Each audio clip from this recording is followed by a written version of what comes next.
Hey, thanks for making it to Veterans Info Tap. I'm glad you made it. With Robert F. Kennedy Jr. being tapped to head Health and Human Services, the question now is, are we going to see any sort of cascading effects into Veterans Affairs and Veterans Benefits? What I mean here is, could we be seeing different studies on the effects of all the billion different injections that we all received, and what sort of collateral damage those injections may have brought, right? Are we going to see studies that show that there is a potential of, well, let's just say it's more than likely, or at least as likely as not, that if you got this, then you're probably going to come down with that.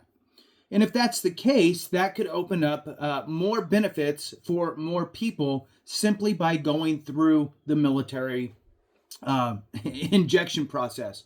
So with that, before we get started, I wanted to throw out a special thank you to Sandra Gaia 7199. Sandra, thank you so very much for your support with the super chat. I really do appreciate it. I know it's hard for me to say last names and first names and words, so I'm trying my best.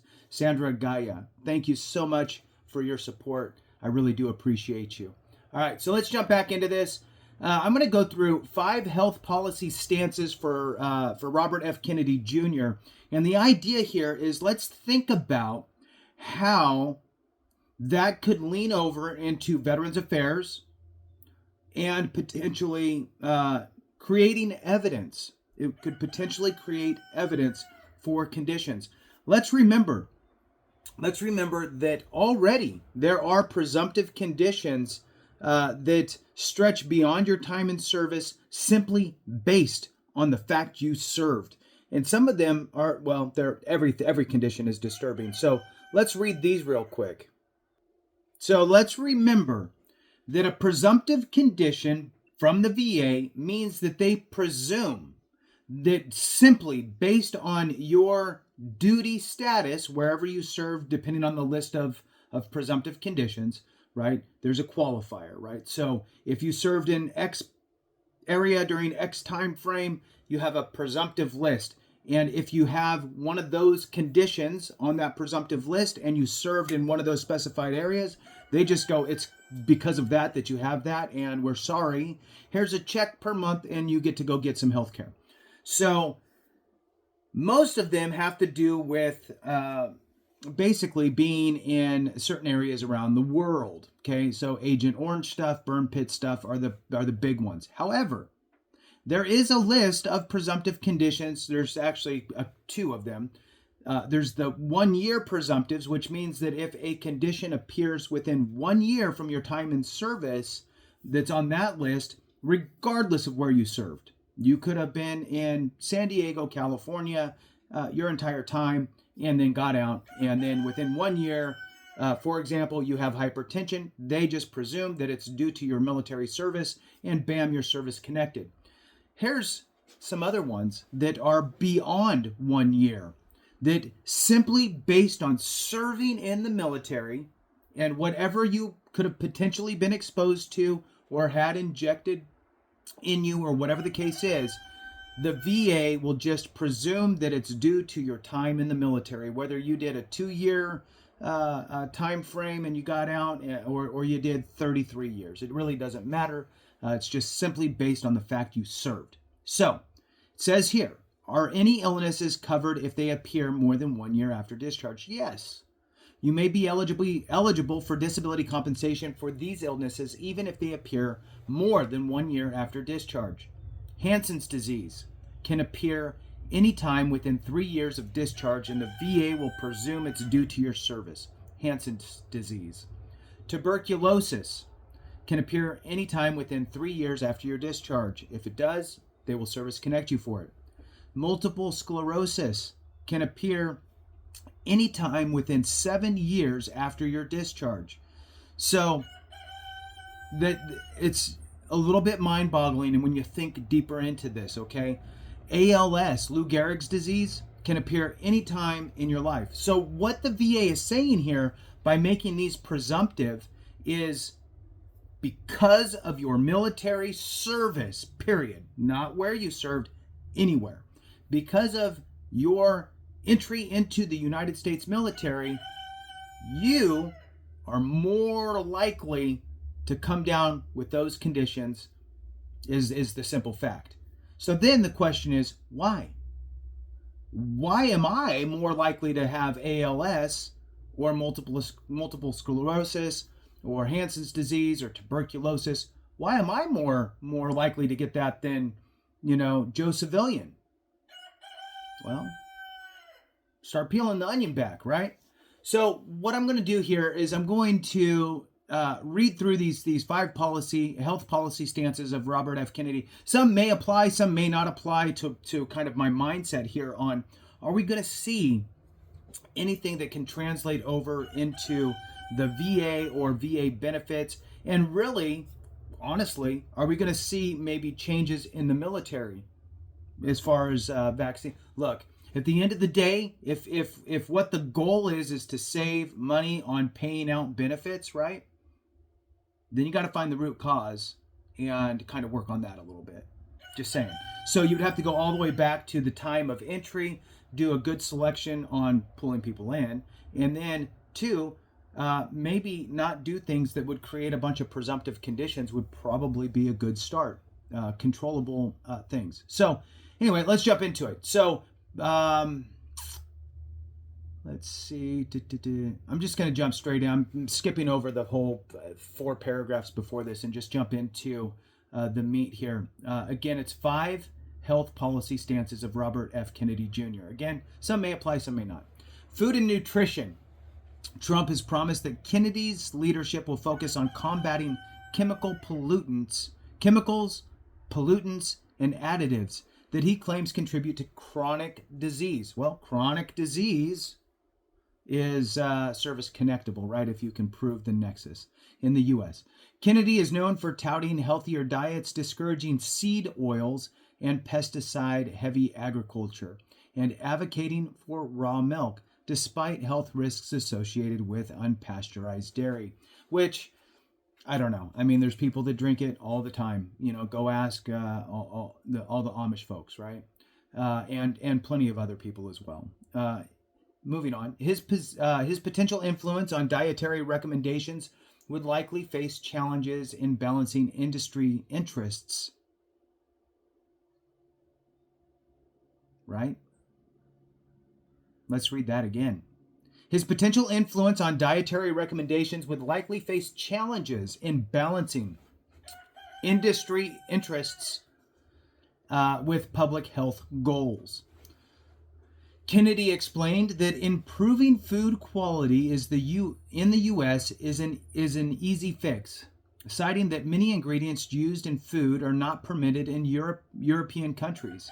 The reason for that is corruption, he said. The food industry is big, and the food industry and big agriculture producers control the FDA, and so they are not worried about public health. They're worried about advancing mercantile interests for those corporations. Okay, that was number 1. Number 2, ending the chronic disease epidemic. Ending the chronic disease epidemic was a prominent platform of Kennedy's previous independent presidential campaign. Now, as part of Trump's administration, he plans to see measurable results in 2 years at the president-elect's request. Kennedy has brought up concerns about the role chronic disease played in the U.S. mortality rate during COVID-19 pandemic, comparing it with that of other nations and blaming the lack of efficiency of the CDC. He often underscores that the prevalence of chronic diseases such as diabetes and autism, among others, was much lower when he was younger, and now we have the sickest children in the world. When I was a kid, this is a quotation, when I was a kid, the autism rate among children and in 70-year-old men today in my generation is 1 in 10,000, Kennedy said on Fox and Friends. In my children's generation, it's 1 in every 34 kids, in every 22 boys. However, he fails to acknowledge that the reason for this is unknown. and there are various factors that could contribute to this increase. Although autism may have been documented by some psychiatrists in the early 1900s, it was recognized as a disorder or included in the Diagnostic and Statistics Manual for Mental Disorders in the 1980s. Kennedy has used personal and I can't even say it, anecdotes, there you go, frequently while speaking about the current state of health in the country by comparing it with his perspective of growing up. Although it's true that current healthcare spending is at all-time highs, especially versus his uncle, President John F. Kennedy's time in office. Kennedy has repeatedly made claims about fixing this based primarily on experience bias, lacking the nuance in considering other possible factors. Moving on. So, number 3, FDA policy alternative health treatments. Kennedy is critical of the FDA's approach, especially regarding its regulation of alternative treatments like psychedelic stem cell and certain supplements. He describes the FDA as resistant to health innovations and claimed that FDA's war on public health is about to end. According to a post from his X account from October, he wrote that employees involved in what he describes a corrupt system should preserve their records and prepare to be ousted. While Kennedy's rhetoric has questioned FDA-approved products spanning antidepressants, connecting the increase in the treatment's use with the country's rise in mass shootings, the vaccine experts argue that substantial change would be difficult. The FDA's lengthy, long-standing framework involves rulemaking process and extensive collaboration, making the reality of these changes ripe with significant legal and procedural hurdles. Wonderful. Welcome to bureaucracy. Number 4, vaccine policies. Kennedy is an outspoken vaccine skeptic, claiming that no vaccine is entirely safe and effective and linking vaccines to autism, a claim that hasn't necessarily been, fully proven, right? In fact, it's kind of leans the other way. So my question here is, are we going to see more studies into this? It says, he suggests reviewing vaccine safety and information and informing the public of more comprehensively. He assured that those who want to be vaccinated will still be able to go do so, stating that his stance is you ought to know the safety profile and the risk profile and the efficiency of that vaccine, and that's it. And I'll tell you, I mean, nobody really says anything. I mean, at least from what I remember, it was just like, you're going to get this and that's what you're getting. Both in and out of the military, right? This is your shot and that's what you're getting. No description on, hey, there's side effects, whatever. It's just stick around for 15 minutes or so and we'll see how you're feeling. And that was it. So anyway, moving on. However, experts worry that his influence could erode vaccine coverage and heighten the risk of preventable diseases. While leading HHS, which includes the FDA and CDC, he might push for changes, although federal structures and regulatory practices make rapid adjustments challenging. Last one, number 5, that's hard to say. Fluoridation, I'm guessing fluoride, right? So fluoridation of drinking water. Kennedy opposes adding fluoride to drinking water, arguing that it is unnecessary and ineffective way to deliver the mineral. Now available in toothpaste. He asserts, they also have it with no fluoride, right? For those that don't want the fluoride. So he asserts that high fluoride levels may harm children's IQ, although CDC and expert panels maintain there's no convincing evidence of adverse effects from community water fluoridation. However, this policy is primarily a state and local decision. All right, so that's it for the 5 things. Here's my thing. Look, for those of you old enough, you remember when eggs were good for you. Then eggs became bad for you. Then it was eggs are good for you again. So there's that. There's also, do you remember when cigarettes, where there is nothing wrong with cigarettes? Nothing. Cigarettes are good. There's nothing wrong with cigarettes. So look, I take all of that, who studies what, with a grain, because it's ever changing, and what's said one day could change the next. I'm personally all about looking into the things that we put into our bodies that are essentially foreign, right? It's not organic in nature, meaning that it's not, here's a piece of cow, I'm eating a piece of cow, or here's a piece of lettuce, I'm eating a piece of lettuce, right? Getting an injection is not that. So I'm all about studying that stuff, and also the different sprays and things that go on the foods that we eat, right? So being absorbed into it, and now you're ingesting it.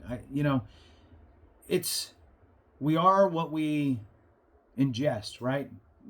In every way, visually, auditory, through your mouth, whatever. So I'm curious to see, if there's going to be any aspects of this that are going to have a ripple effect into the world of VA and veterans benefits. I'd love to see your comments. Have a great one. And remember, if we don't take care of each other, something went wrong.